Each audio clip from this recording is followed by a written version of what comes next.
الشيطان الرجيم بسم الله الرحمن الرحيم وقل جاء الحق وزهق الباطل إن الباطل كان زهوقا وننزل من القرآن ما هو شفاء ورحمة للمؤمنين ولا يزيد الظالمين إلا خسارا. صدق الله العظيم. Mr. Chairman and brethren, the subject that had been suggested to me by Brother Ridwan, by Rafiq, I think he forgot to mention the subject. The subject for this evening's talk is Hinduism and Islam. Chronologically, in order of age, Islam is the youngest of the world's religion, and Hinduism and Zoroastrianism, they both vie for being the oldest religions in the world. From Islam, if you go backwards, beginning with Islam 1400 years ago, our Nabi Kareem sallallahu alaihi wasallam brought this deen of Islam to its perfection at the guidance of God. But 600 years beyond Islam, we find the religion of Christianity. At 600 years before that, Buddhism, and a few thousand years before that, Hinduism. So Hinduism claims to be the oldest of the world's religions. Where does this word Hinduism come from? It comes from the Indus River. The river passing through Pakistan, in undivided India in the northwest, the Indus River. And people have certain characteristics in speech. That sometimes where there is no H, they add an H. Where there is H, people eat it up. You know, describing the situation in the city hall, I was mentioning to our people, I said, you see, there is a group of people among us, Indians, our own people, that they pick up H in Hambilo, you know, Hambilo, they say Hambilo, and they drop it off in Hillary, they say Hillary. So, same thing happens to this Indus River. People say Indus. Indus, there was no H, they put Indus, Hindu. People living around the Indus Valley, Hindu. The land, Hindu. So, this is how this name has been given, Hinduism. The ism, or the culture, or the setup, or the belief of the people of the Indus Valley, Hindu. Now, if I were to give you, in one word, the difference between Islam and Hinduism, one word. You see, the Hindu, in his theology, he says, everything is God. Everything is God. The Muslim, what does he say? He says, everything is God. The difference is only that of an apostrophe S. The Hindu says everything is him. Islam says everything is his. Everything belongs to Allah. The other guy says everything is he. So, and this little apostrophe S, you know what a stupendous difference it makes into the concept of God. That if you say everything is he, then therefore the Hindu, according to that concept, he doesn't hesitate in worshipping the cow, the monkey, the elephant, the snake, man, woman, tree, sea, mountain, anything, everything. Because he reasons that God created everything by His word. Everything, how did He create? He also believes that Allah created by His will. But you samawati wal ard. It is to Him, Allah is due, the primal origin of the heavens and the earth. وَإِذَا قَضَى أَمْرًا فَإِنَّمَا يَقُولُ لَهُ كُن فَيَكُونُ. That whenever He declares a matter, He merely says, be, and it is. His word of command. Actually, this is will. We describe it as a word. So everything He created by His word. Allah tells us in the Holy Quran that if the oceans were made into ink and all the trees were made into pen, the words of our Lord cannot be exhausted. So many creations. Everything by His word. In other words, by His will, He brought everything into being. So now, because it is the word of God that brought things into being, the Hindu says the word of God is God. His word is God. We say the word of God is not God, it is His word. As I am speaking to you, my words are not me. Me and my words are different. Similarly, the Muslim reason the word of Allah and Him are different things. They are His words, but they are not Him. The Hindu says His word is Him. This is. So he starts worshipping anything, everything. As such, he is a pantheist. See, we are thinking wrongly of the Hindu, thinking that he is a polytheist. Polytheist means believing in more than one God. He doesn't. Though he can't explain it. When he says Rama is God, the Krishna is God, the Buddha is God, the Hanuman is God. They ask him how many gods are there? He's confused. But really he doesn't believe in many gods. He says everything is God, because God is in everything. So he's prepared to worship God in this form, and that form, and that form, and endless form. But he says God is one. He says God is one. So he is a pantheist, one who believes that everything is God, not a polytheist believing in this many gods. Now, when we talk about Hinduism, immediately in our mind, these terms they come to mind. Incarnation, incarnation, reincarnation, karma, idolatry. Hinduism associated with all these terminology. Incarnation, a system in which people believe that God Almighty comes down to earth as a man. He becomes human being. God Almighty, He comes down to earth, born of a woman, He becomes a man. Incarnation, meaning God taking human form. Reincarnation, meaning when you die, it's not the end, but you will come back to life again on this earth. And you die again, and you can come back to life again onto this earth. Again and again until you reach perfection. It can be 1,000,000 rebirths. You can be born 1,000,000 times over. Until you reach nirvana, peace and absorption with God. Then you can rule the universe with God. You become one with God. You become God. That's reincarnation, being born again and again into this world in human form. Karma is the philosophy of believing a law of cause and effect. That every cause has an effect. You put your finger into the fire, you get burned. Cause, effect. If you eat too much, you have a stomachache. Cause, effect. But now, the Hindu believes that that effect takes place here on this earth. We believe that there is a cause and effect, but it will be on a higher plane. We will have to account for our deeds. That's Islam. We believe that every cause has an effect.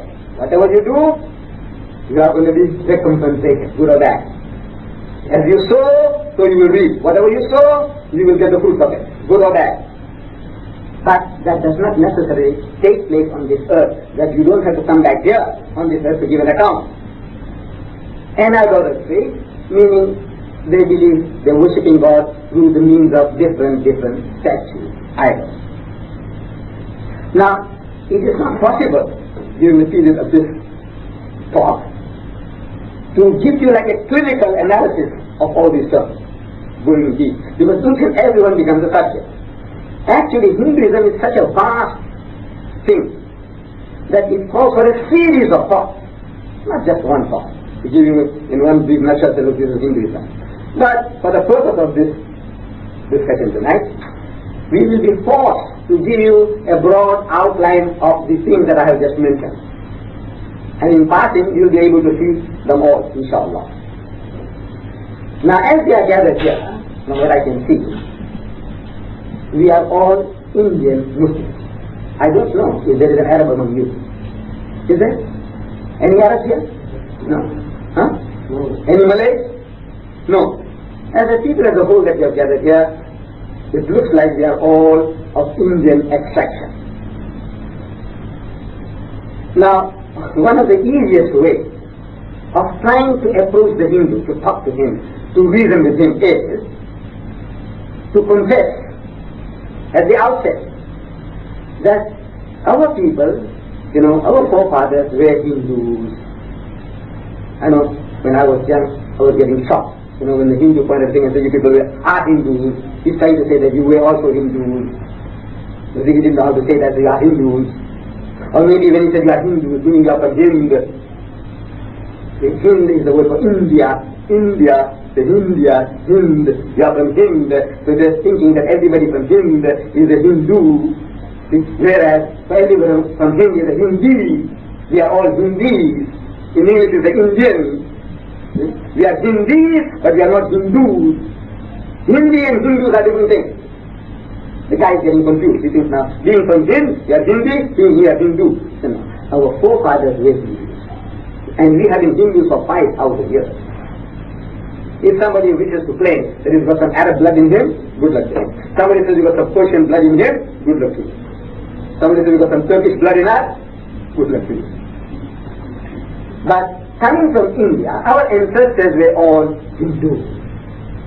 Now once you confess that, you see, it makes it easier for the Hindu to listen to you. You say, our people, my people, what happened? How is it that this guy is talking differently now? So now they start quoting the subject. And I have been using a technique, and I live in Berlin, that's about 30 kilometers outside Berlin. And Berlin is today Indian, according to our government regulations. The majority of the people are Indian, so they made it an Indian township. Coming from Berlin, Ottawa, Indian, Mount Teslon, Indian. And as I come from Berlin, going to Berlin, I find some Indian people standing by the roadside, so I give them lift. It's something that is seems to be beyond my control. So my wife keeps on telling me, don't give this to anybody, because we have been reading about things, what happens to people give lift and they get crashed and the car gets stolen and they don't find their husbands anymore. But somehow I feel that the Indian who's standing on the roadside, he is not waiting to bat you on the head. The Indian. The white man, unfortunately, we have to say it again and again, he bashes his benefactor. The most dangerous guy in South Africa is the white man. Not the Indian, not the colored, not the African. If he wants to bash your head, he'll come and look for you. He'll find you and he'll do his job. But he won't stand on the roadside waiting for a lift to do that.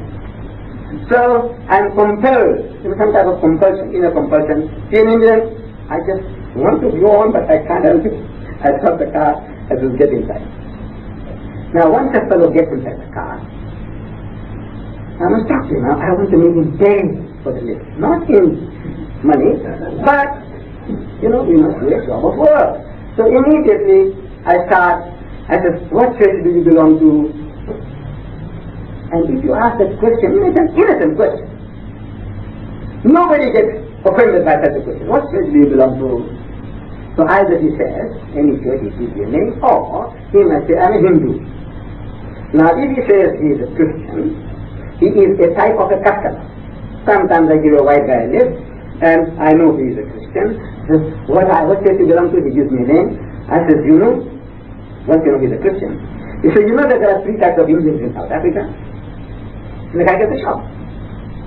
There are 3 types of Indians in South Africa. He doesn't know. You mean all Indians are the same? You can see our complexion. I know there are various shades of grey. But overall, there is a guile about us all that says Indian. No, one is light and one is a little dark and one is darker still. But Indian. So this is number 2. We're talking about 3 types of Indians. To him there is only 1 type of Indian. As much as to our fathers, there was only 1 type of white man, European. When I was young, when we said European, we thought European was a nation, and the South African government also put it that way, European, non-European. That's how they classified it. In our tramways, in the railways, everywhere. European, non-European. So European, we are thinking, is a nation. But we know better now that European is not a nation. They are now changing to white and black. But European is not a nation. Europe is a continent. And on that continent there are many nations. Like the Greeks, the French, the Germans, the Italians, the Swedes, the English, the Irish, the Scots. These are different nations. But because we don't know the difference, all white people is one nation. Similarly, this all brown people are one nation. So when you tell them that there are 3 types of Indians in South Africa, they get the shock of their life. I said, racially, we are dozens of different types. Racially. And the proof of that is, there is a Gujarati Muslim, they call me Turki, there is a Memon, there is a Kokani, there is a Nyabai, there is a Hyderabadi, with a Persian. The people from Hyderabad, when I met them in America, they are reading the breath of Hyderabadi. And Hyderabad, in central India, Hyderabad, the Nawab of Hyderabad, Nizam of Hyderabad was there. They were a highly cultured people. One of the most educated people in India are these Hyderabadis. But here in South Africa, because the term was being used disparagingly for our Urdu speaking brethren, so now it seems like an insult to say Hyderabadi. But the Hyderabadis in America, I met them, they're speaking that, Hyderabadi. Hyderabad. What do you think? Like you people, from Gujarat, from Bombay, from here, Hyderabad. So no insult intended. So we are dozens of different nations really. But religiously there are three main groups: the Indian Hindu, the Indian Christian, and the Indian Muslim. Religiously, three main groups. Racially, dozens of different kinds. Among the Hindus, dozens of different kinds. Among the Muslims, dozens of different kinds. Right? So these three main groups, there are three different types of religion. Indian Hindu, Indian Christian, Indian Muslim. And now, what is the main difference between the three? Actually, the guy is thinking that you are educating him. But this is how you brainwash people. You program people. You make them to accept. In a story form. You're telling the guy as if you're telling the story, as if you're educating the guy. He says, there's an Indian Hindu, Indian Christian, Indian Muslim. What is the main difference between them? He doesn't know. He says, you see, the Indian Hindu, in his philosophy of religion, he believes in God incarnate, meaning God coming down to earth as a man. That's the Hindu philosophy. And in the system of incarnation, God taking human form. They believe that Rama was the seventh incarnation of God. Krishna was the eighth incarnation of God. Buddha was the ninth incarnation of God. And they believe in endless incarnation. See the Hindu reason. And his logic is very good. His logic is very good. The Hindu, he's a very logical person. Give that credit. He says that God Almighty is so pure, is so holy, is absolute holiness. He agrees. Al-Quddus, the Holy One. This is one of his attributes in the Quran. He's Al-Quddus, the Holy One. So the Hindu also says his absolute holiness. He is like a holy robo. Now that holy robo, that's how he thinks now. What does he know? How man feels. Well, let's say he sees a beautiful young thing. What does he know how the man feels? Does he feel the way man feels? Probably not. Then what right has he to lay down rules for us? What does he know? Like somebody jokingly remarked about the Pope. See, the Pope made his pronouncement on the pill, birth control, pill. So somebody remarked that the guy who doesn't play the game, what right has he to lay down the rules? Does he play the games we play, the Pope? No. So what right has he to tell us? Fertile period, infertile period, what the hell he knows about fertile period. Similarly, the Hindu reason, he said, look, does God play the games we play? Probably not. And what right has he to tell us? Thou shalt not covet thy neighbor's wife. What does he know what is to covet? So to be qualified, he should come down to earth as a man. He is born like any other human child. And as he is growing up, somebody is playing fool with his mother in the absence of his father. And you know how he grades, how he feels. As he's growing up, somebody is playing fool with his sister. Now he knows how he feels. Now he's married, somebody was to pinch his wife. Now he knows how he feels. So he's qualified. Now he's qualified to tell you, thou shalt not commit adultery, because he knows what adultery is. Thou shalt not covet thy neighbor's wife, because now he knows what he is to covet. He's qualified. Now that is the Hindu idea for justification for incarnation, God becoming a man. The Christian, he says that before Jesus, God did not incarnate. After Jesus, he will not incarnate. He will not take human form. He is the only incarnation, meaning only time that God came down to earth as a man, he came in the form of Jesus Christ. What does the Muslim say? The Muslim says God does not incarnate at all. He doesn't become human at all. What does he do? He chooses a man from among men, one of us, flesh and blood in all respects. But that person is so finely attuned, he is so sincere to God, that whatever God Almighty commands him on a higher spiritual level, what is called revelation, the electromagnetic waves of the spiritual world, that person hears those signals, those messages, and he conveys them to us on our human level, sound waves. shall not commit adultery, thou shalt not covet thy neighbor's wife, thou shalt not steal, thou shalt not kill. On a human level, we can understand what he's talking about. Such a person, we say, is a prophet of God. He is a mouthpiece of God. He is speaking the words of God, but he is not God. So the Hindu believes in many incarnations, the Christian believes in one incarnation, the Muslim believes in many incarnations. Now this is in a nutshell.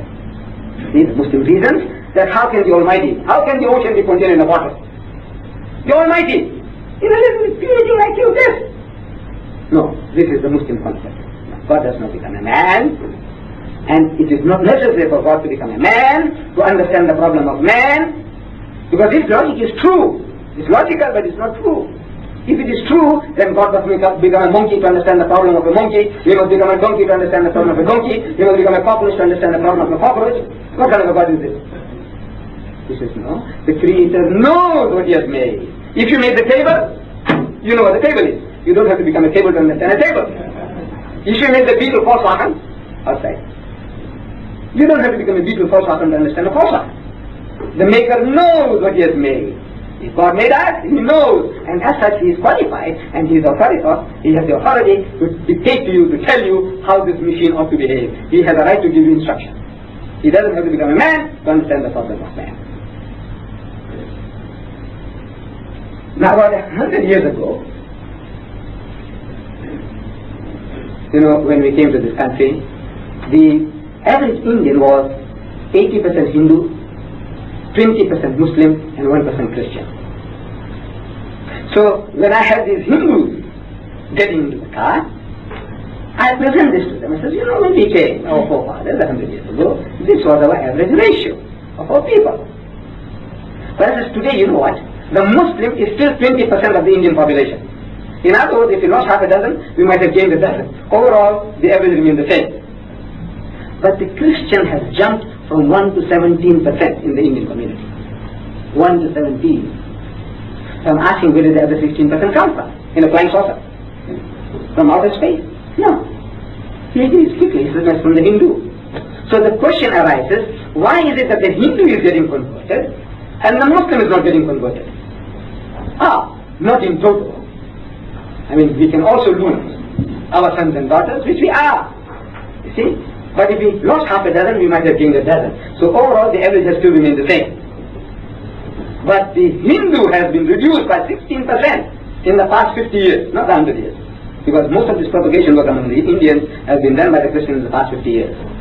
They lost 16% of the people. And at this rate, in 1,000 years, the Hindu will be a museum people. If you come across a person, your grandchildren, you say, what church you belong to? The Hindu church. This is what will happen. Because at the rate at which they are losing, it will be like something should be in a museum. So what you do? So the question is, how is it that the Hindu is getting converted? We'll say, and the Muslim is not. And he knows that. So we are not saying, we're not denying that we could have lost our sons and daughters. The young man wanted to show his father a point, or he met a Christian woman and somehow he went head over heels. Things can happen. Or sometimes people can be brainwashed, or mixed marriages. We married non-Muslim women for the marriage of convenience. We converted the woman, and she was neither here nor there. She was neither fish nor fowl, and the marriage broke up, and your Muhammad and your Fatima and your Khadija gone back again with the mother to the church and Christian. It's happening again and again. We are losing thousands that way. This marrying, outside Islam. You marry a colored woman, it's a good thing. Right, and the marriage doesn't work out. Look, among ourselves, there are times when marriages don't work out. And there are more chances of the marriages breaking if the woman is on the other side. Culturally, her stance for everything is different.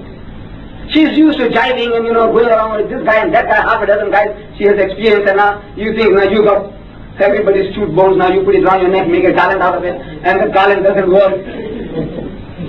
So, where do your children go? Back again. She goes back to her aunties, her grannies, and your little one, she's going to church, they also go to church. So we have been losing that way, you see.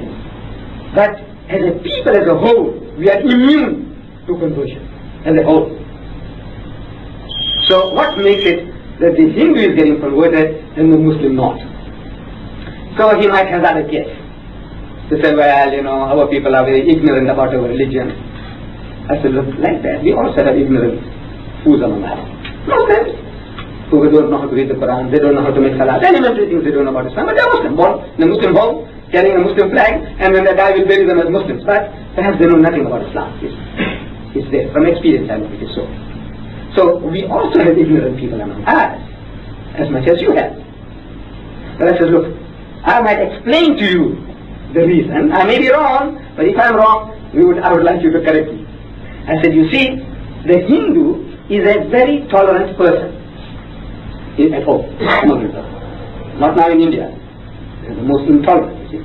But the Hindu in his own family life is very tolerant. See, in a Hindu family,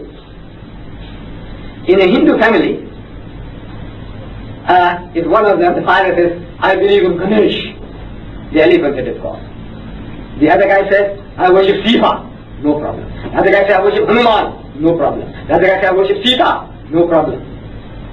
If one says, I believe in one God, no problem. The other guy says, I believe in no God, no problem. The other guy says, I believe in million gods, no problem. No problem.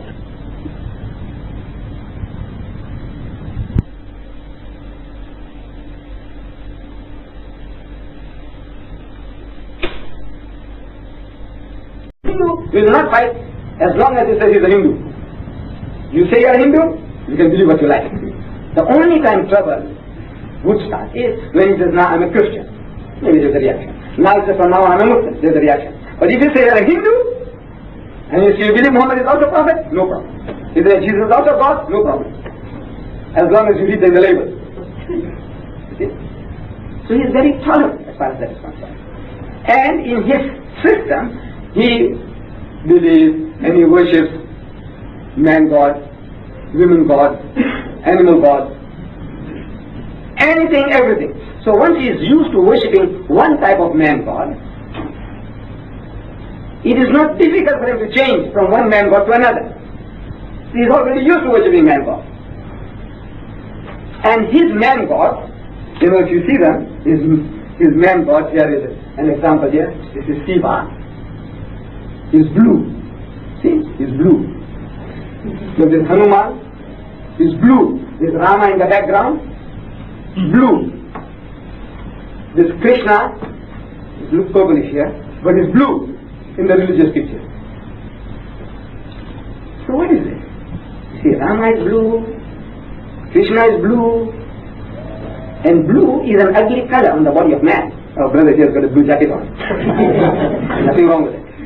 Your wife's blue dress, nothing wrong with it. You wear the blue denim blouse, nothing wrong with it. Blue shirt, nothing wrong with it. But on the body of man, when a man goes blue, you rush into hospital. lack of oxygen created. Danger. Then why should they give such an unnatural color to the God?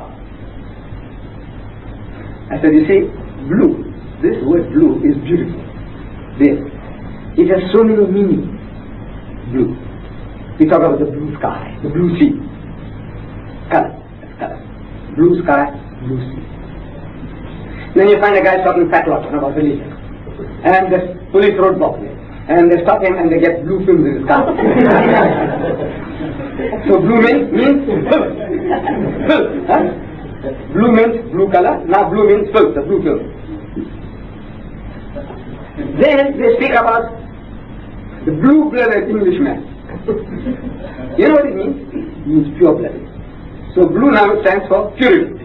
Blue means filth. Now blue means purity. Then when I'm giving the guy a lift, he puts his hand in my pocket, so I catch him by the hand.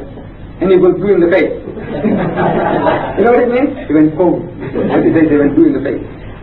Or the guy makes a promise, I'll have to meet you again. And my companion asks me, that guy, you know, that certain day you gave me this, yeah. Did he meet you again? I say, guys like that, man, you get them once in a blue moon. Meaning, once in a while. You know this? So blue meant there were so many conflicting meanings. Blue means first, blue means clean, blue means cold, blue means once in a while, blue means beautiful sky. Anything, everything. So now that a blue God, compared to a blue God, now they present to you a blonde God. Right. See, Jesus Christ, blonde hair, blue eyes, handsome features, like an Englishman or a German, Nordic type, not with a poly nose, you know, the crooked nose. like a Jew. No. Because if you see a picture like that of Jesus Christ, everybody will say, Shiloh. So they give him a straight nose. See, like an Englishman or a Swede or a Norwegian or a Dane, not like a Jew. And we are all suffering from an inferiority complex. All of us. Whether Muslim or Hindu. We are coming from India. That white man has been ruling us for 150 years. A handful of them, they have knocked hell into us there. They enslaved us for 150 years. And here in this country, a handful of whites, 4 million whites ruling 20 million blacks at the moment, and we can do nothing about it. Now how do you feel?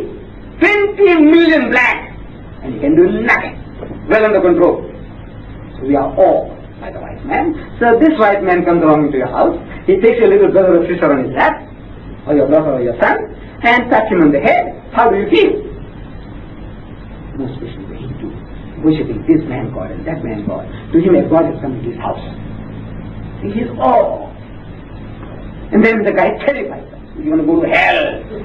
There's an easy way out for you. You believe in the Lord Jesus Christ and you'll be saved. Otherwise, all your good deeds are like filthy rags. You're all going to go to hell. So the poor guy is getting converted. But an amazing thing is this, that the Hindu is like, we say in Gujarati, Allah ni Garib Guy. Is Allah's cow, free for all. Like our Nabi Karim Sallallahu Alaihi Wasallam said, like knowledge is a stray camel of the desert. Wherever you find it, you take it. This Hindu is also willing to be taken. But the Muslim is not selling, is not talking, he doesn't want the fellow. That's genuine. We are racist, I'm telling you. The Muslim, the Indian Muslim, he is no better than the caste Hindu, the racist Hindu. We are looking down upon that. We are the guy, we are terrified about what he's doing to us in India. The caste Hindu, we great, we cry. We are so enslaved in India that the amount of riots that take place, average of 2 riots a day are taking place in India against our people. And we can't even cry. You know that? We have 120 million Muslims in India, but you can't even cry while you're hitting us. That's how demoralized we have become. The thing is, the Muslim really not interested in conversion. The only time he wants to convert our Madrasi brethren, our Tamil Telugu brethren, our Hindustani cousins, you know when? When our daughters are running away with them.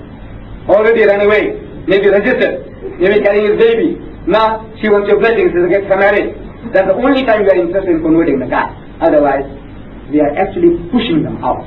Because as a young man, I still remember, the elders talking, some Madrasi brother comes along, and sheepishly, he says, he's interested in Islam. And I have been listening to our elders talking, telling them. He said, we'll cut you. We'll cut you. Again and again.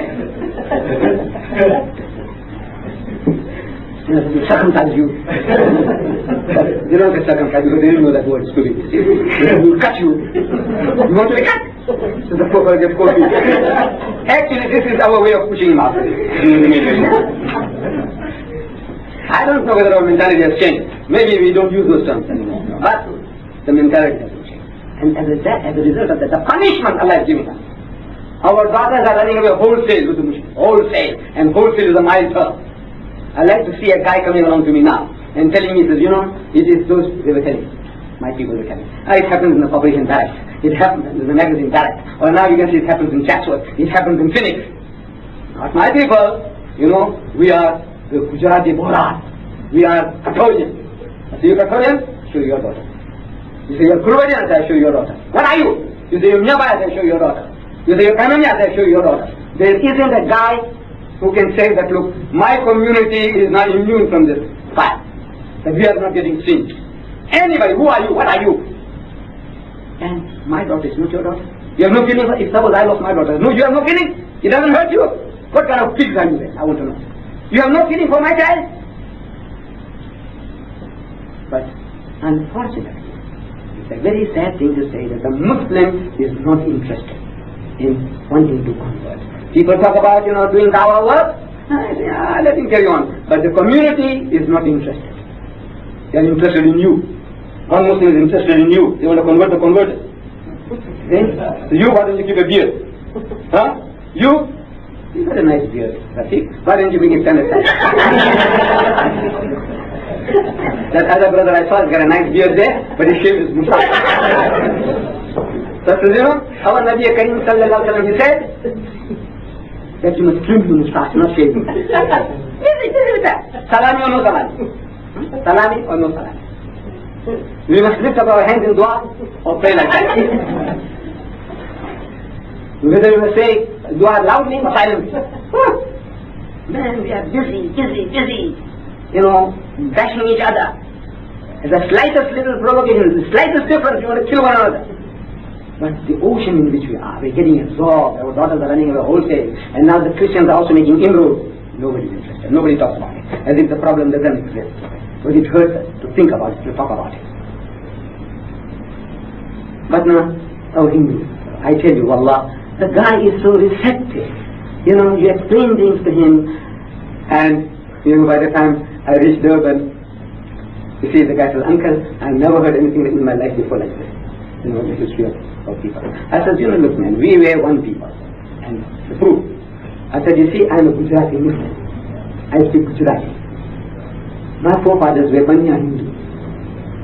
Nothing to be ashamed of. We should be proud of the fact that Allah Ta'ala made our forefathers to see the light, and they have been freed from all the miring which we were. So, I said, I'm a Gujarati Muslim. My forefathers were Hindus. You see, the Banya and me, one nation. We look alike. We speak the same language, same language. We eat the same food, patas and bhajia, like the Banya. And we have the same surname. Look, Muslim Patel, there's a Banya Patel. Banya Muslim. Muslim Patel, Banya Patel. Muslim Desai, Banya Desai. Muslim Bula, Banya Bula. Bayan Bula, Muslim. And Bula Insan, Hindu. Parak, Muslim Parak, Hindu Parak. Every surname that you find among the Hindus, you find among the Muslims. What does it mean? It means at one time we were also all Hindus. Why should you be ashamed of that? You should be happy that Allah Ta'ala showed you that our ancestors had the courage of the conviction to change. And how did it happen? Another story. See, sometimes we start another story. I says, I come from the west coast of India. Above Bombay there is a small port called Surat. There is a Tapti river running through the town. Small. And sailing boats come to Surat and they go, as they were coming in going for hundreds of years. Arab traders, they brought their dates to barter for our muslin cloth, our turmeric, our tamarind. And when prayer time came, one of them gave the adhan. The Muslim call to prayer. You must have heard it sometime. The guy starts shouting, in there on the riverside, I'm talking about a few hundred years ago. Allahu Akbar, Allahu Akbar. So Allah is the greatest, Allah is the greatest. Actually, I'm educating the fellows. What this whole adhan is all about. Allahu Akbar, Allahu Akbar. So Allah is the greatest, Allah is the greatest.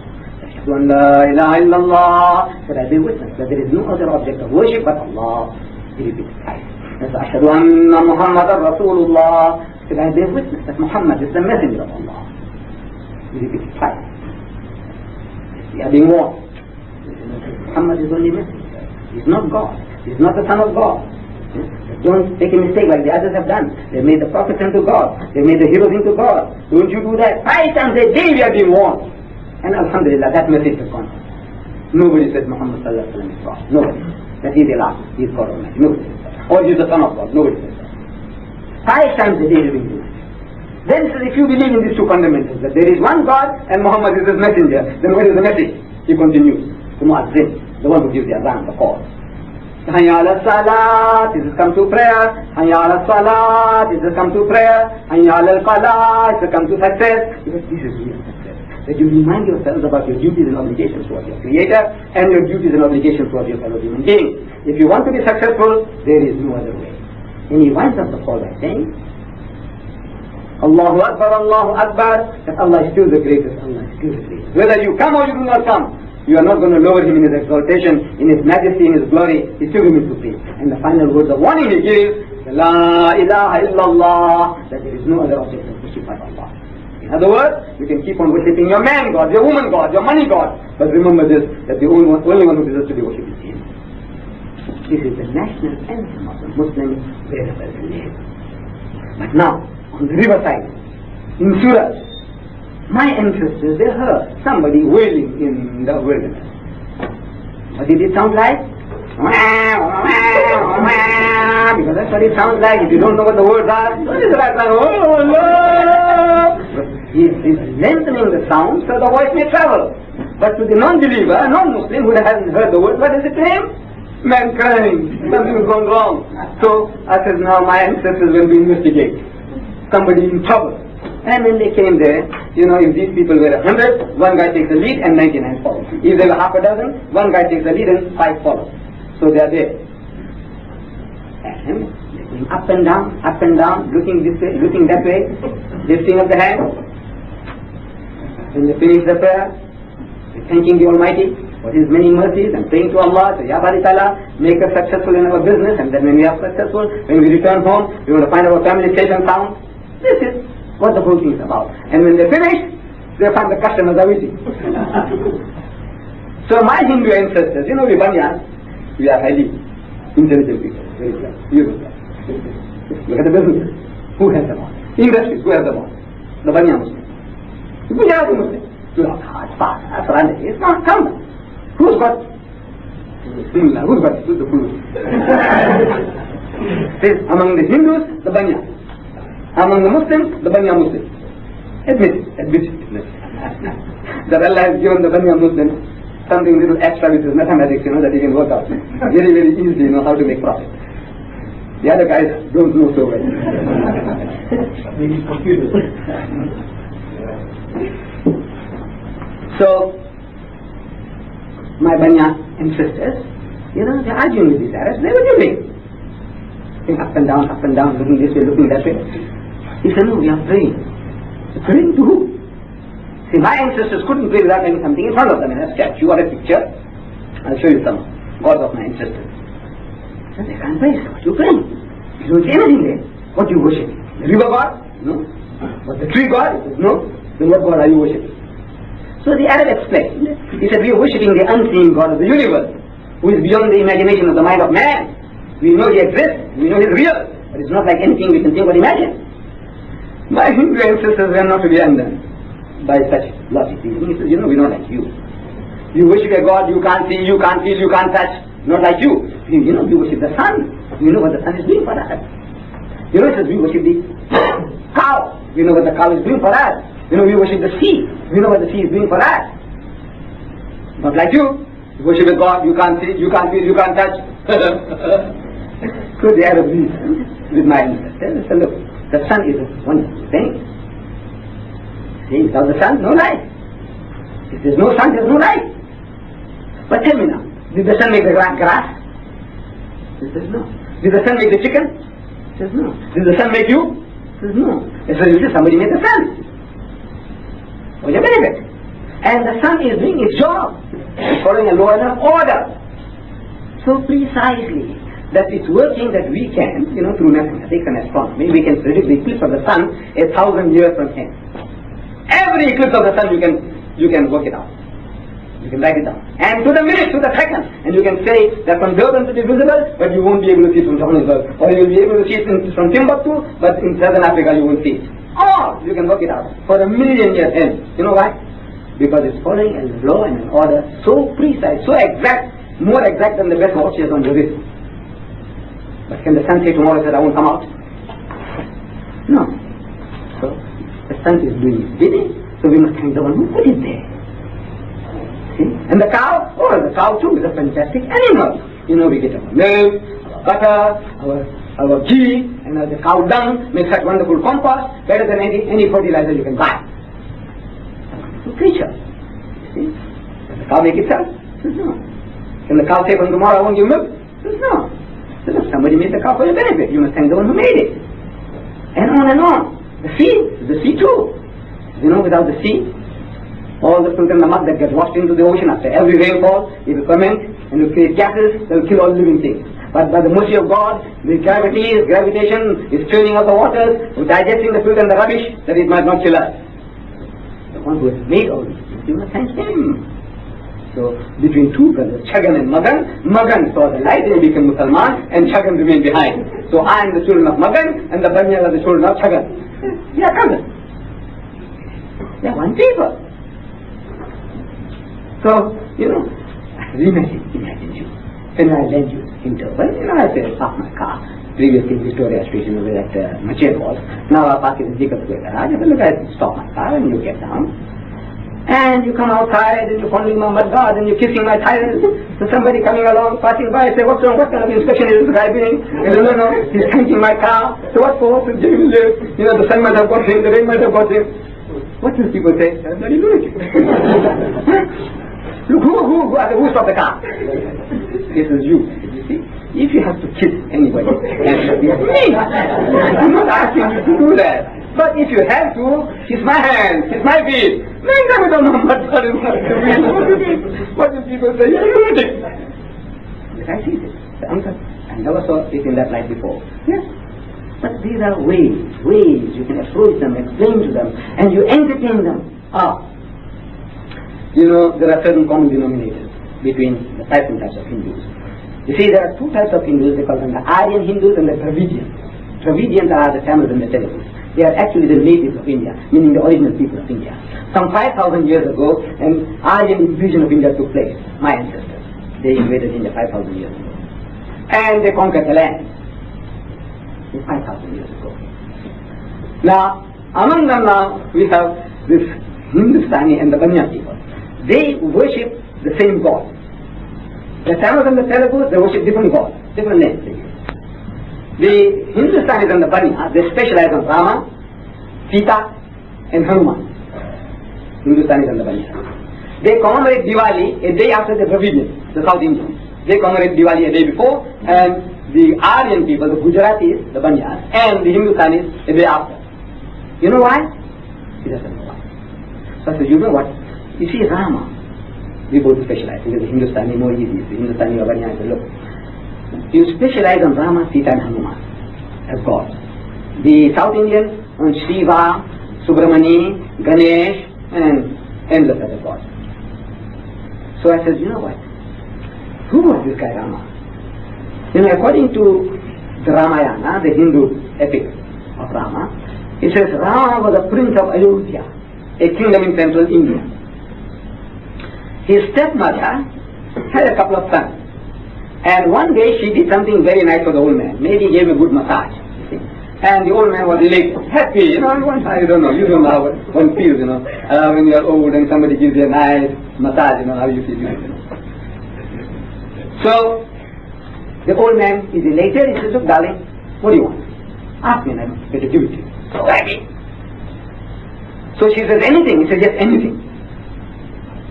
He's thinking about diamond, gold, jewelry, or a village or a town as a present, What do you want? Ask and I'll give it to you.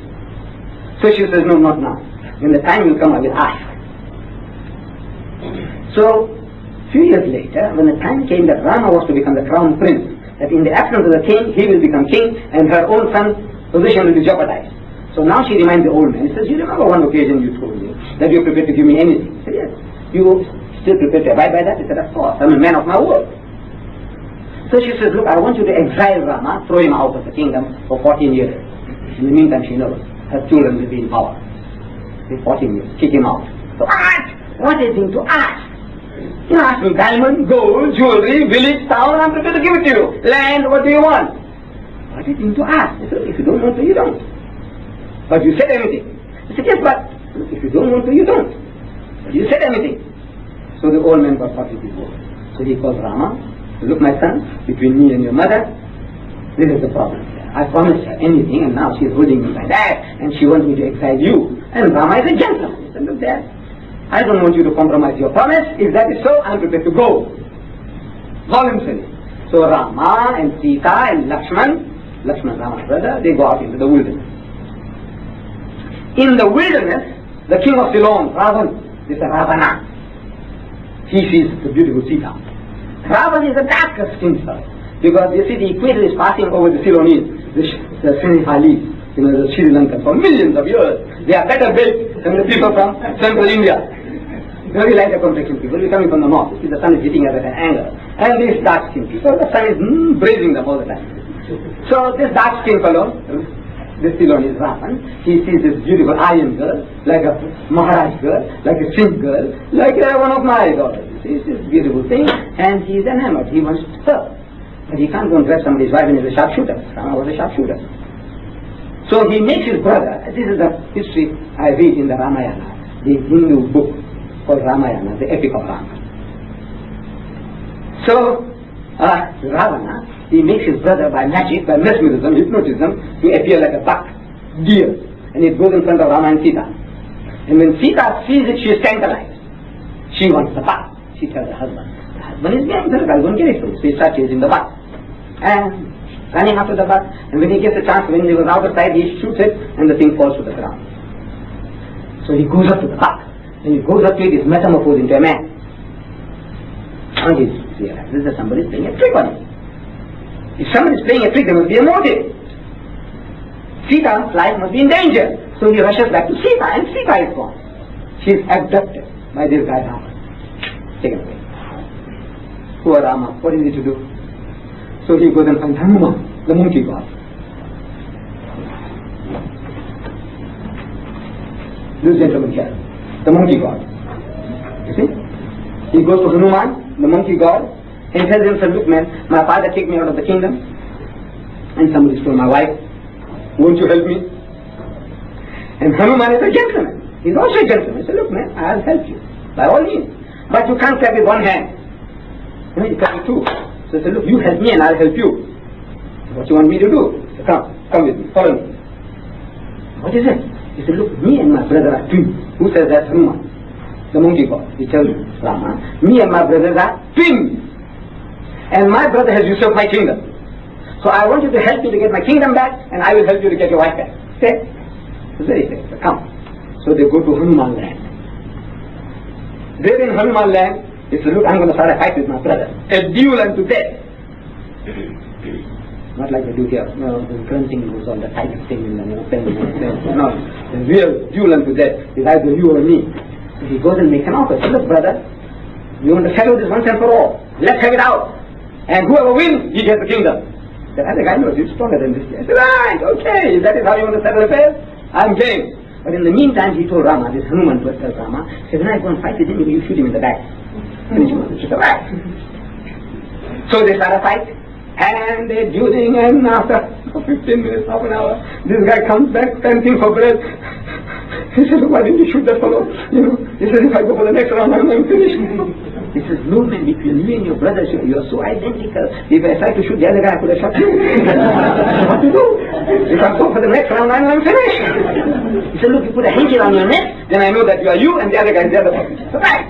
So he goes for the second round with a hanky around his neck, and Rama manfully shoots the other guy in his back. So Hanuman gets his king. And he takes his troop of monkeys, and they go to build a causeway. You see here now, you see, I know it's a bit far for you people, these are all monkeys flying. There is the causeway being built. There is Lanka. This is India part.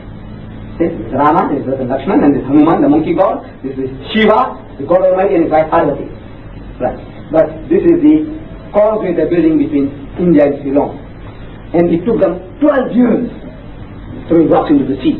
And after 12 years, they attacked Lanka, Sri Lanka. And they kill Ravan, and they bring Sita back. That is Deepavali. As soon as they came from Sri Lanka to India, that's Tamil land, Tamil Nadu. So they commemorate Diwali, festival of light, happy that, their God was able to get his wife back. Hooray, hooray.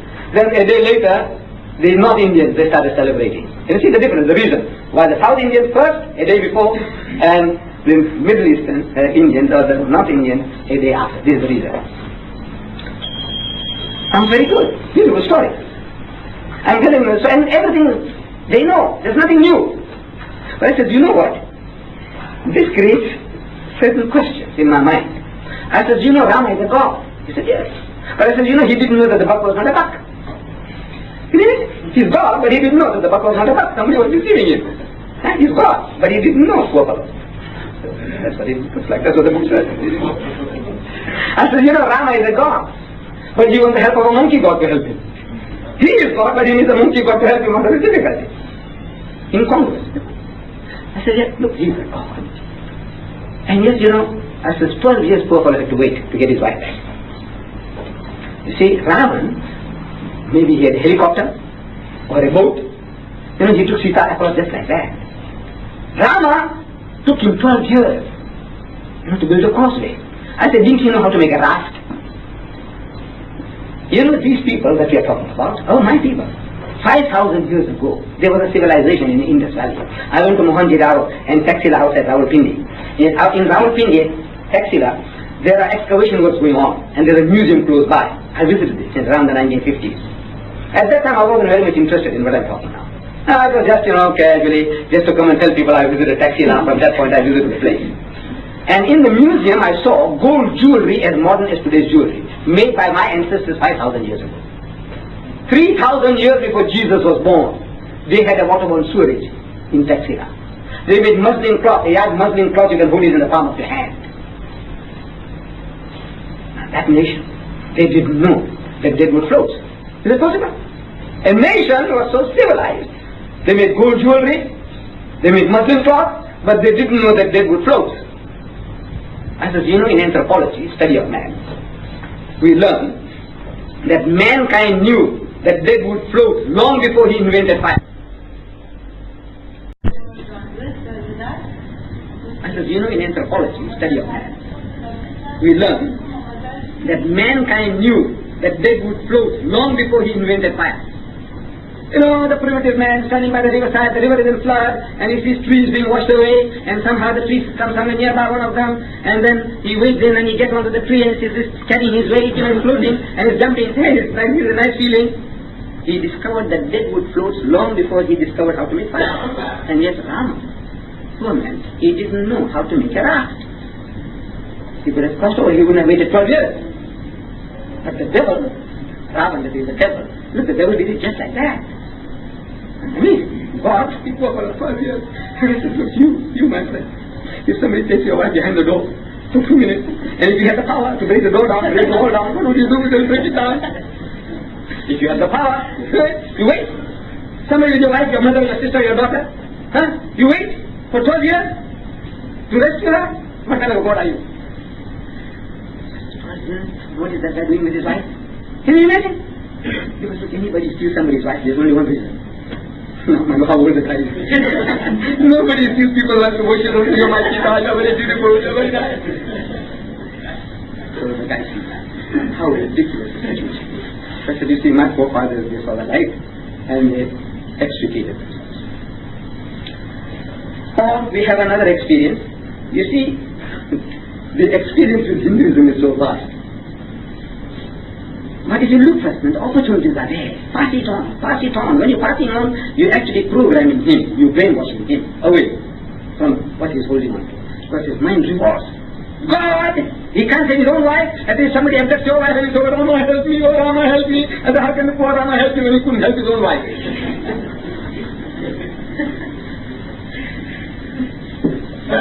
I had a couple from Rhodesia, old Rhodesia.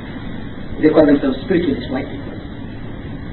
They came to the office some time back. And I said, now how do you people come to find out? I said, no, this is our priest. When we close for our Christmas holidays, he read from the Quran, the birth of Jesus. And at the end of it he said that, this book speaks about Jesus and his mother in a nobler and a sublimer term than anything to be found in the Bible. So they said, did you get it? So look, when I was in Zululand, I was reading the Sunday Tribune, and in that there was an advert, and I wrote for the Quran, and I got it, which he used. So that is where we got our address from. So we come to see you. It's very good. And we found these spiritualist Christians. They call themselves spiritualists. They don't belong to any other of these Orthodox churches. They are so tolerant, they are so good, that while I'm talking to them, they're very, very happy with my explanation. But they had an attitude towards all religions, that all religions are the same, and all religions are equal. They say all the rivers go into the ocean, and all the paths lead up to the top of the mountain. That's actually the Hindu program. This is how the Hindus program people. So all rivers go into the ocean. You know my message. All the paths lead you to the top of God. Any path you take, you reach there. See, whether you take Hinduism, Buddhism, Christianism, communism, anything you take, you reach there. What are you worried about? You don't have to become a Muslim, you don't have to become this or that. You just take any path, will take you there. You be a good Christian, I'll be a good Hindu. You be a good Muslim, I'll be a good Hindu. You don't interfere with me, I don't interfere with you. Sounds very, very good, very, very, charitable. So these people now are brainwashed with that type of idea. All religions are the same, and they are all equal. And I'm telling them all religions are not the same, and they are not equal. And the more I argue, the more it creates the impression that we Muslims are very intolerant. He's tolerant, he's prepared to concede that Islam is equal to his, but I'm not prepared to concede that all are equal. The more I argue, it was creating a bad taste in the mouth. So I said, now let's change the whole situation. So I'm telling them, I said, look, have you visited the mosque? He says, no. I said, come, I will take you to the mosque and see, how you Muslims pray. And they came, take off the shoes. I won't go into detail, took off the shoes, tried to make wudu, explain, saw the salah. They came out, very impressed. Very impressed. I said, now, have you been to a Roman Catholic cathedral at the next door? Next to the Juma Masjid is the Roman Catholic cathedral. He said, yes, yes. So I said, now, Muslims, how they behave in their mosque, what it looks like, what a Christian cathedral looks like. Have you seen a Hindu temple? He says, no. I said, come, I'll take you. So I took them in my car to Amjini Road, near the old grave now, this main station, just a few hundred yards from there, is the largest temple in South Africa. The largest mosque in the southern hemisphere, Durban. The largest temple in South Africa, Durban. Durban is unique. So I took them to the temple. Now, when you tell people that it's people to the temple. But the Chinese have a saying, one picture is worth 10,000 words. So I'm telling you, Hanuman, this is Hanuman. Ganesh! I said, look, this is Ganesh. We'll come to him again. So one picture is worth 10,000 words. So I said, let me take them to the temple. They said, all same? Let me hear it from their mouth. So I took them to the temple. We also had to take off our shoes. We took them off, and we went into the main hall, a hall like this, about this size. And at the end of the hall, there were 3 cubicles. But before going to the things, I got the supervisor. I said, look, please, these are visitors from Asia, and they like to see what's going on. I said, no, you explain. No, man, I said, let's get it from the horse's mouth. Okay? I said, no, please, you must explain to them what is going on, what you have got here. I forced it out. He didn't like it. So we started from the left-hand side. There are 3 cubicles, left-hand side. So in that room there, we see this statue. This is the picture, but we see a statue. I said, who's this? He said, this is the Son of God. This is the Son of God. I said, what's his name? He said, his name is Ganesh. I said, oh. Outside, there was something like a bullock, black, made of stone. I said, what is this? He said, this God is looking after that God. He was Kumar Nijal. Guardian angel. He's like a guardian angel. You laughing? These are the gods of our ancestors. Respect. He's got the body of a man and the head of an elephant. Can you see that? I said, how does it come about? How can a human being have an elephant head? So the story is that you see, this is the Almighty God of the Hindus, of the coming to India now. This is Shiva, and this is wife Parvati. This is Shiva and his wife Parvati. Now Shiva is God, but he thought of going and contemplating about God. So he's telling his wife, seeking permission, look darling, let me go, I want to contemplate. He's God, but he wants to contemplate about God. So he goes into the Bundus. This is Hindu mythology. So he goes into the Bundus, in the wilderness, and for 12 years he's away, contemplating about God. And after 12 years he returns, bearded, he comes home, and he knows his house, and there outside the house there is a young boy, 12-year-old, son of God. His son he didn't know.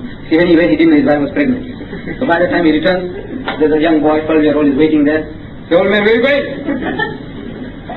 Old man, after 12 years, when his wife is there, get out of the way, you're bloody rubbish. He's the son of a God. He's not to be easily moved. Nothing doing. I won't allow you to go. His mother's like in danger. He's got that feeling for his mother. So, no, I won't allow you to go. So Shiva, he takes out his sword and chops off his head. And the body falls. His son, he doesn't know that this is his son. He chops off his head.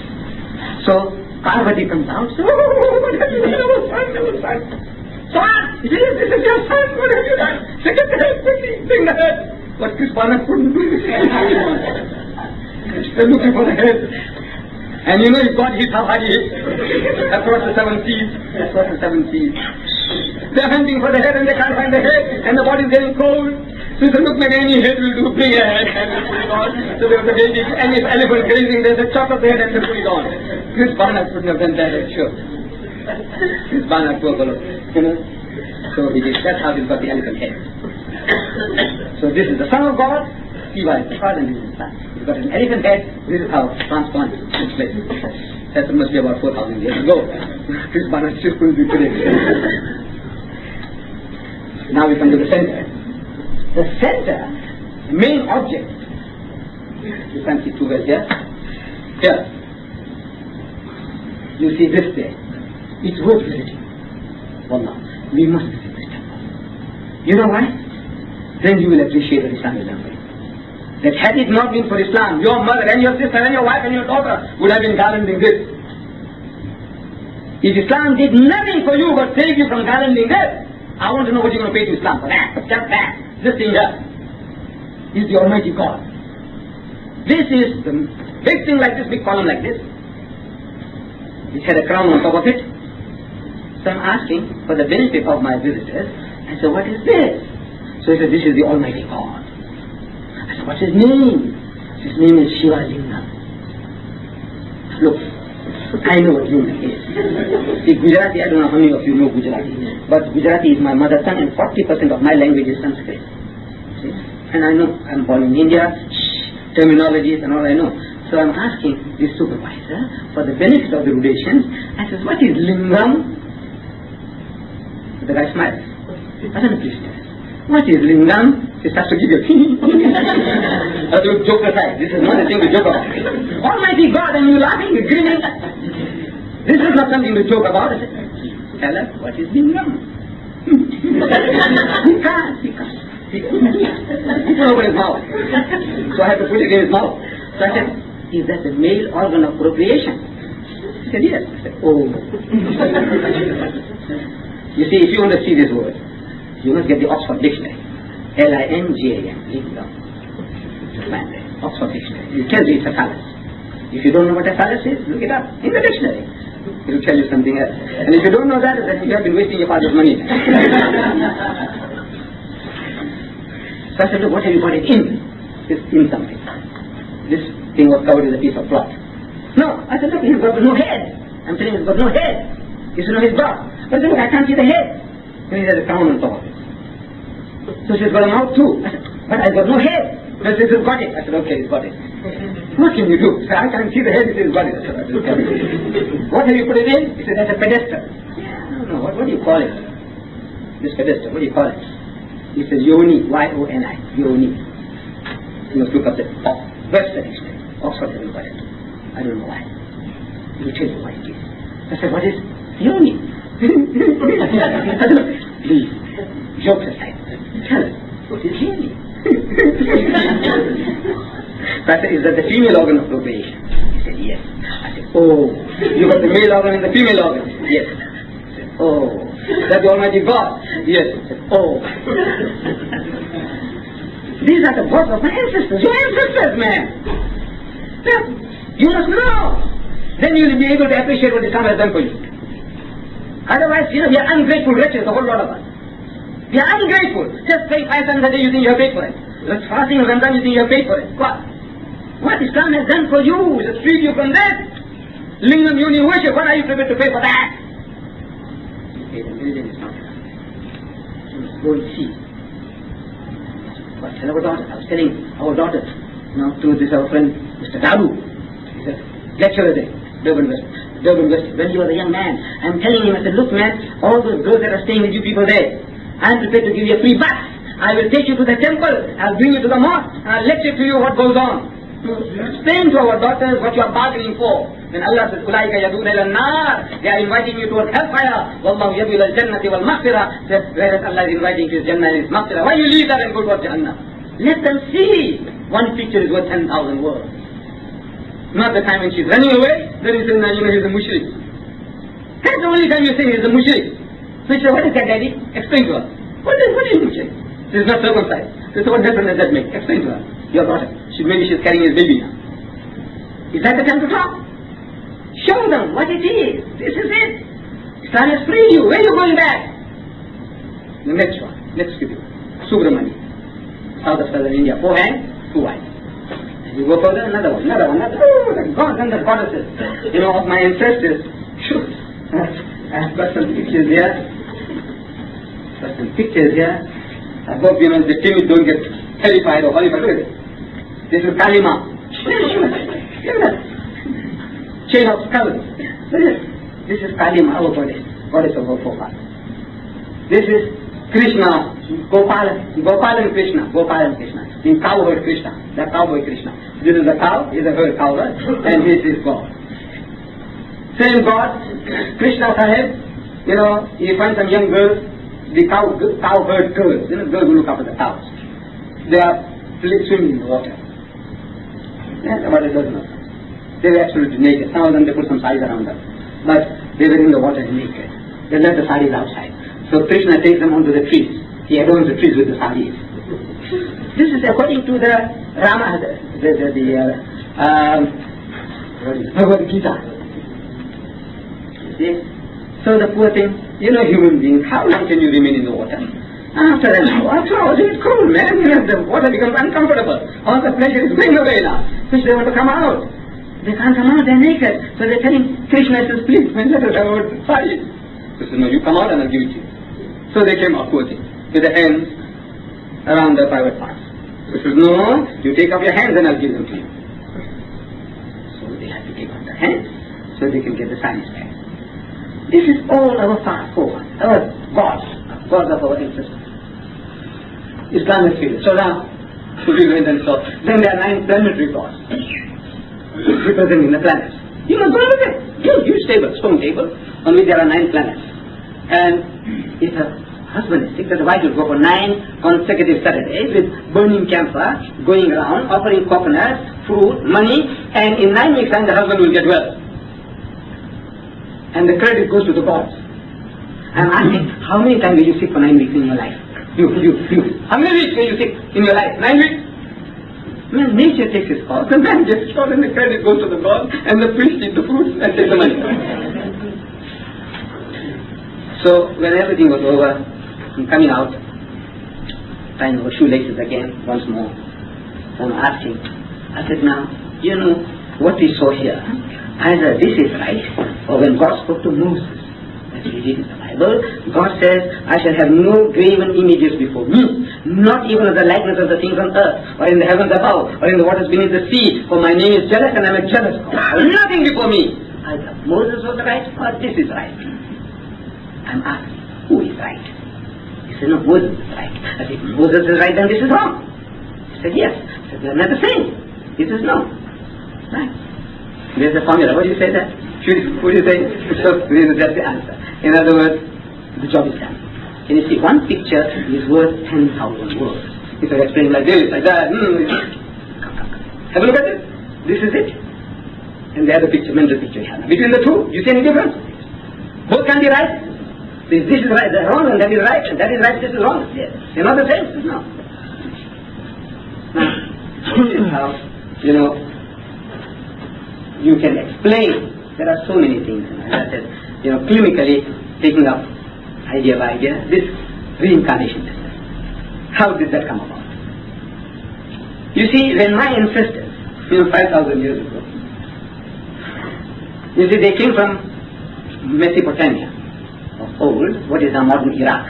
There were certain Indo-Germanic tribes, according to the anthropologists, 5,000 years ago. And the grazing ground was getting too tight for them. So they started moving out. One went north, the other came south through the Khyber Pass into India, and one remained. The ones that went north are the Germans. They said, we are the Aryans, the master race. You remember Hitler? And the swastika? You'll find some swastikas here too. You'll find some swastikas in the Hindu pictures. Show you something like that. Swastikas. What happened to the swastikas? There we have it. So, the Hitler had a swastika. You know that cross? And my Hindu cousin, they also have swastikas. I was wondering, what is this? Because Diwali time came, they made this beautiful designs and they swastikas. So this why they copying Hitler? No, they were not copying Hitler. 5,000 years back, this was the emblem. of the Aryans. The Germans say we are the Aryans, the master race. My cousins, if I was not a Muslim, I would have also be saying, I'm an Aryan, the master race. 5,000 years ago, you see, we were one people. The Germans, the Iranians, and my Bangla cousins. We were one people 5,000 years ago. 5,000 years of intermarriage with the Nordic people, and the climate and the diet made the Germans what they are. 5,000 years of intermarriage with the Indian people, and the climate made my people what they are. The Iranian is the nearest to what an Aryan ought to be. The Iranian. The Iranian is not an Arab. He is an Aryan. The Shah of Iran, he was boasting an Arya Mahar, the light of the Aryan. See, but he's also got a lot of Arab blood, a lot of Turkish blood, the Iranian nation, but he is nearest to what a true Aryan ought to be. But racially, bone structure, my Hindustani and Bayan cousins, and the Iranians and the Germans are one racial stock 5,000 years back. Now when they conquered India, see, they were a lighter community people, and they walked into India with the swords and the spears. They walked into a town, they said, this is ours.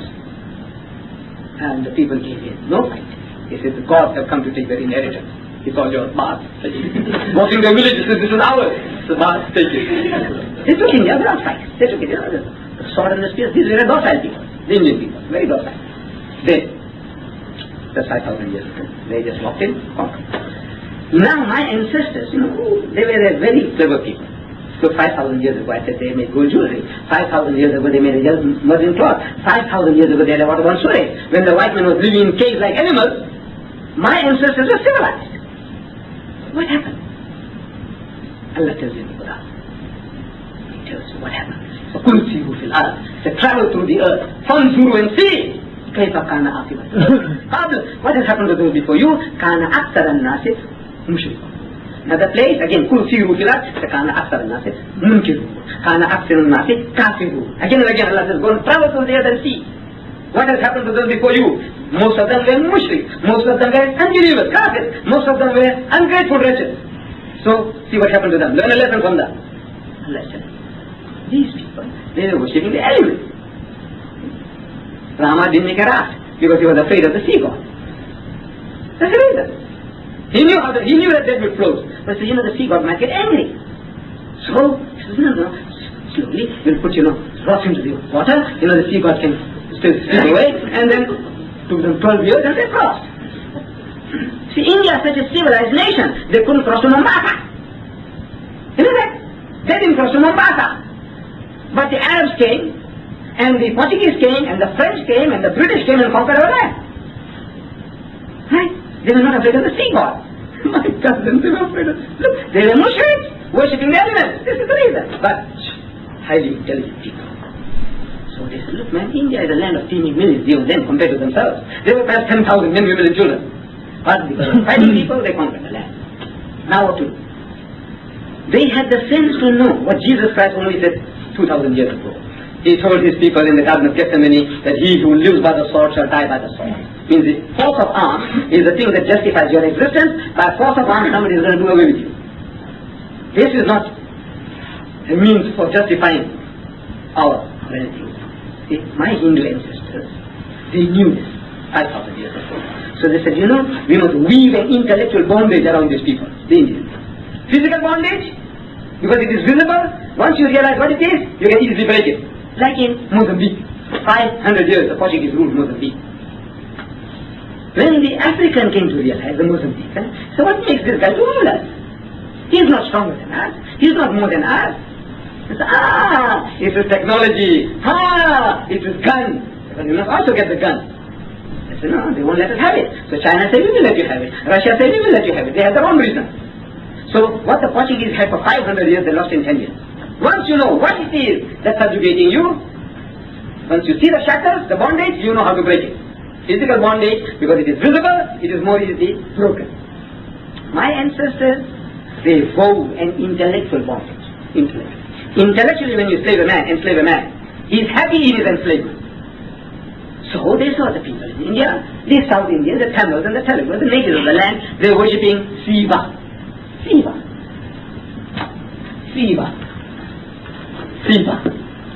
This is the god of ancient India. Shiva. So my ancestors, they told these guys, he said, look, we worship the same god, man. But we call him Shiva. What's the difference? You say Shiva, we say Shiva. Same. But you see, Shiva, when he wanted to make man, he took the form of Brahma. And Brahma, as the creator, from his head he created the Brahman. From his arms he created the Rajputs, the warrior caste. From his stomach he created the merchants and the farmers. And from his feet he created the untouchables, you, teeming millions of India. You are to be the hewers of wood and the growers of water. You must carry our sheep bucket. You must bury our dead animals. You must become a shoemaker and our fathers. That's your privilege.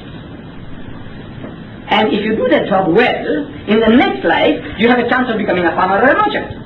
And if you are a good farmer and a good merchant, in the next life you become a Rajput, the warrior caste. And if you become a good Rajput, in the next life you become a Brahman. Once you are Brahman, you don't have to be reborn. See, from there you merge with God. You get nirvana. You become one with God and you rule the universe. Beautiful song. It worked. 4,000 years. It's working. It's still working today. You know that?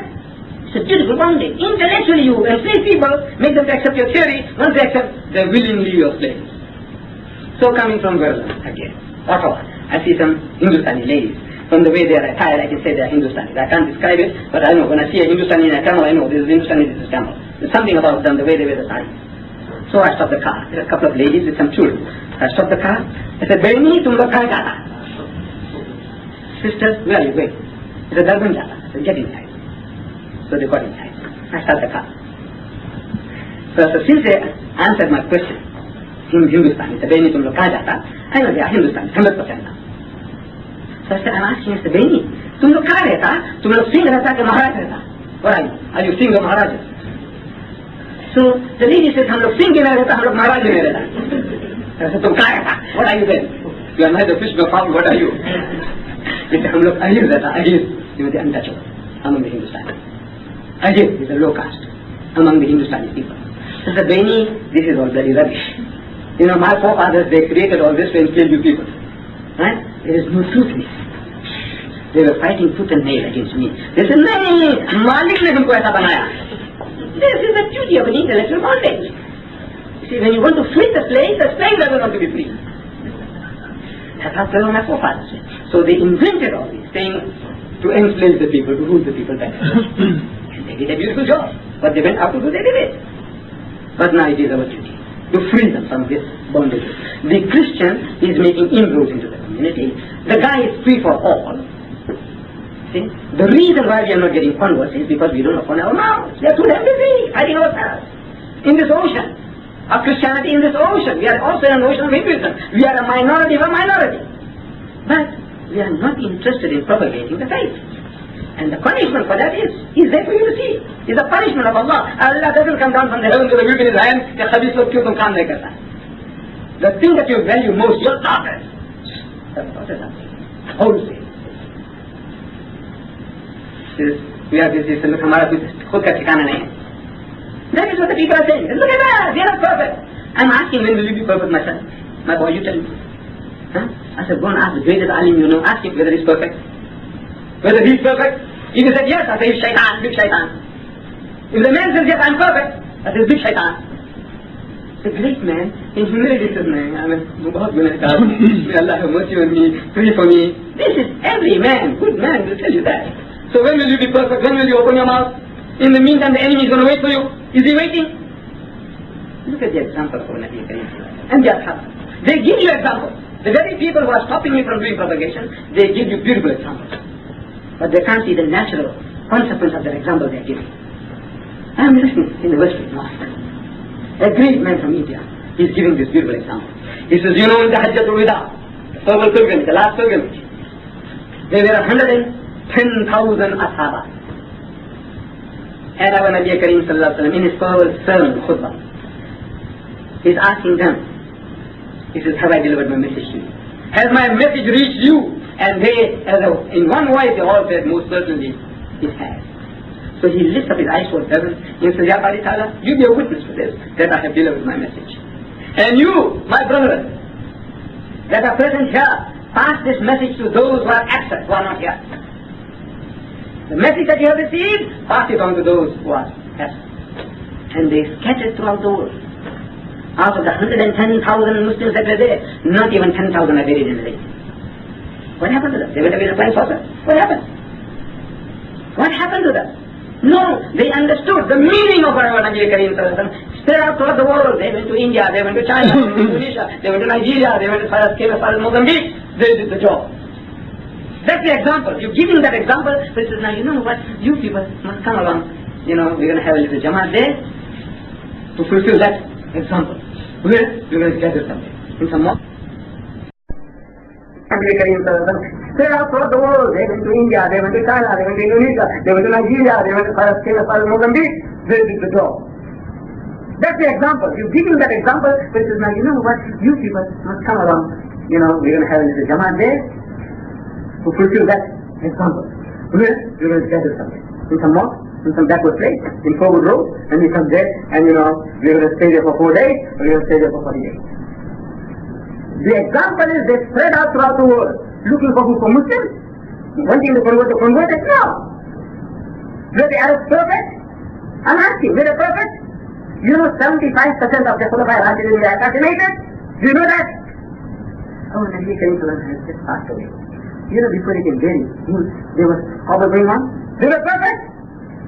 In the lifetime of Nabi Kareem, he said, this is what he said. Ask the alim, he'll tell you. He said that, you know, people who don't come for Friday prayers, I feel like going to home. In his lifetime, there were Muslims who were not making dua. Is it possible? Of course it's possible. I'm asking, why did they go out to foreign lands when every day was not such? It was not. Bibi Aisha Siddiqa and Hazrat Ali, armies, both sides, Muslims, Ashabas, they killed each other. Who killed Imam Hussain? Kafir? Christians? Jews? Who? Muslims. You know that? So what are you talking about perfection? Tell my daughter that one as well. We must do our best. What we do, you know? Start. Talk to the people. Win them over, and our salvation depends on that. In this ocean, if you don't do the job, willy-nilly you'll get a problem. You lose to the Christians, and you're losing to the Hindus. Our daughters, we are losing wholesale things. The answer is, change the people before your future kicks in.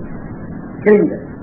And with these words, my dear brothers, I'm very, very grateful to Brother Rafiq for creating this opportunity for me to come and share with you on the subject of Islamic Hinduism. I know the subject is very vast, and I can't say I have done very much justice to it, but I hope that this is the beginning. It will give you a start, and one day, inshallah, if you keep on doing the job, knowledge will come to you, more and more knowledge. This is how it comes. What has been said, Mr. Didat, as in all these lectures, we will allow a few minutes, it is right. If anybody wants to ask any questions, would like to clarify any points, we will just allow a few questions in the time that we have.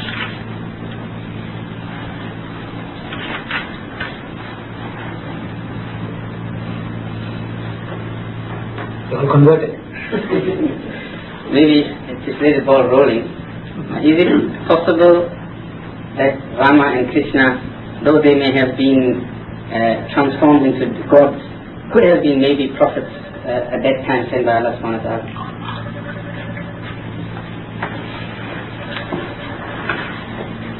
You know, in the Holy Quran, we are made to accept this principle, that every nation has had a guide. وَإِن مِّنْ أُمَّةٍ إِلَّا خَلَا فِيهَا نَذِيرٌ. And there never was a people without a warner, being the prophet being sent among them. And again in the Holy Quran Allah says, وَلِكُلِّ قَوْمٍ حَادٍ, and to every nation a guide. This is His law. If Allah is not partial with regards to His material gifts to the sinner and the saint, He sends them His rain, His fresh air, His sunshine on everybody, why would He deprive any group of people from His spiritual blessing? Guidance. The reasoning is not. He shouldn't. He wouldn't. Then what about these people? Is it possible that they could have been men of God? I believe it is possible. From this experience, from the Christian Bible, you see, in the Christian Bible, which is Jewish and Christian both put into one, they call the Old Testament and the New Testament, you read there about certain prophets in this book. You read there about Lut alayhi salam, Hazrat Lut alayhi salam. In this book they tell you that his daughter seduced him night after night. Lut alayhi salam. He committed incest with his daughter and he made them pregnant. You believe that? Would you believe that? No. Because Allah tells us, our principle is that every prophet we say is sinless. Every prophet is sinless. And Hazrat Lut alayhi salam, we say he was a prophet of God. If he was a prophet of God, he said less. Could he be cohabiting with his daughters and be getting bastard children from them? The answer is no. But the book says so.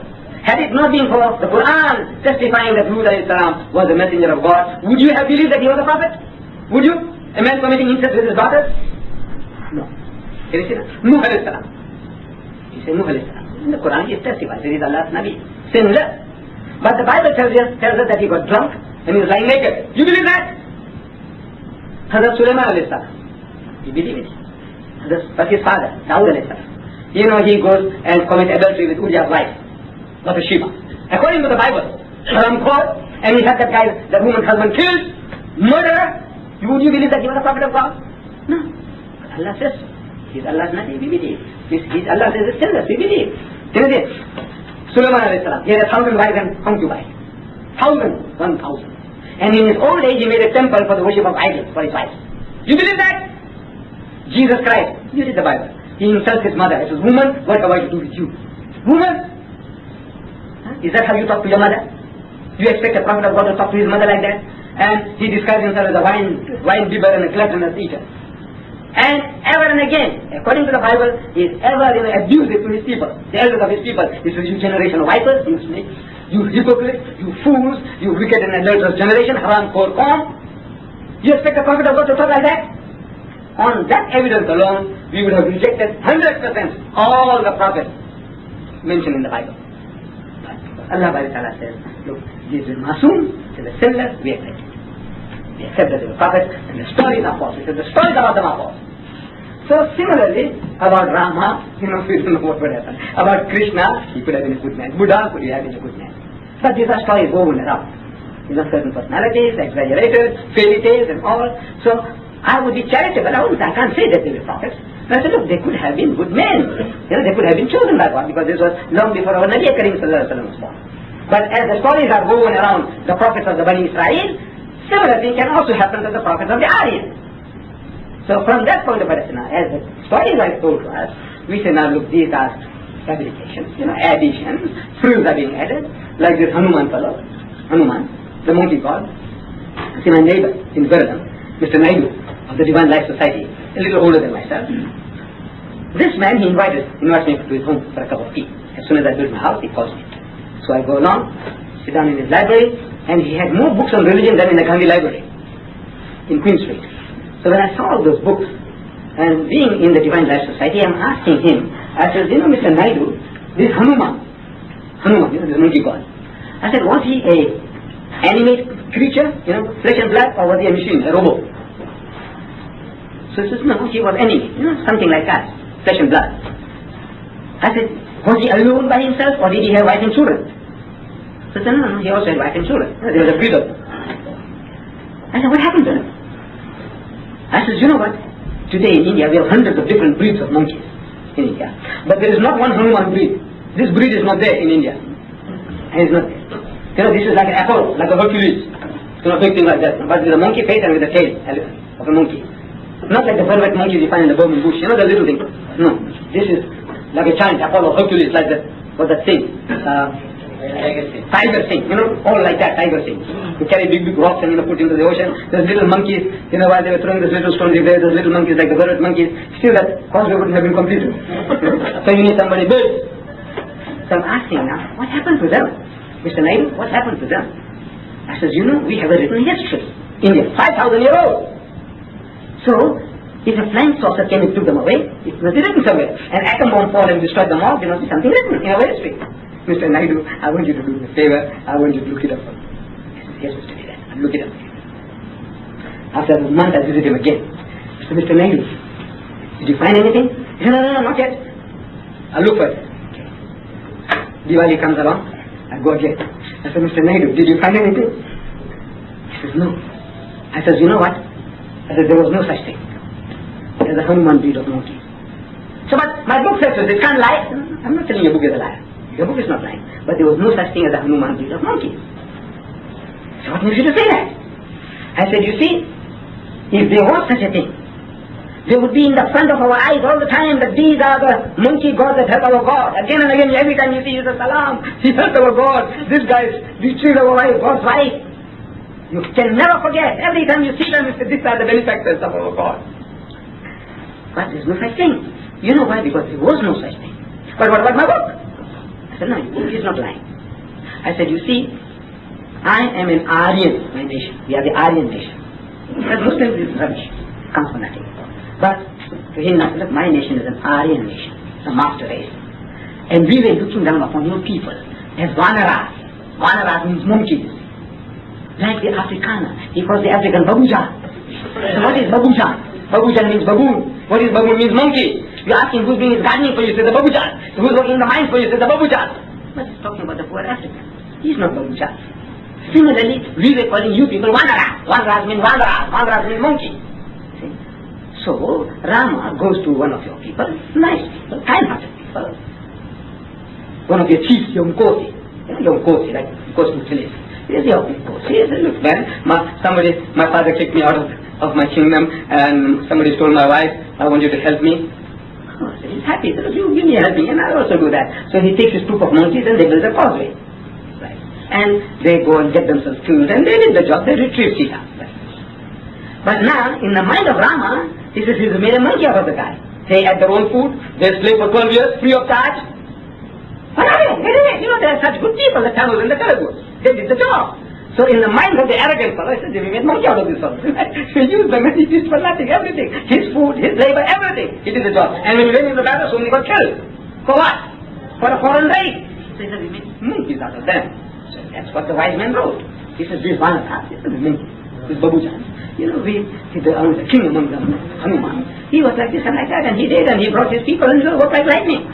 So now the artist, there were no photographers there, so the artist now, he says, man, they were Vanaras. But you know, little Vanaras, like the one in Burman Bush, they can't build a causeway, so you must give him a big bird. Tiger King, everybody. Right? Then he said, but he was a Vanara, so they make a monkey face. And he was a Vanara, so they give him a tail. But there was no, I said, you know, that Vanara, that Hanuman is you. You.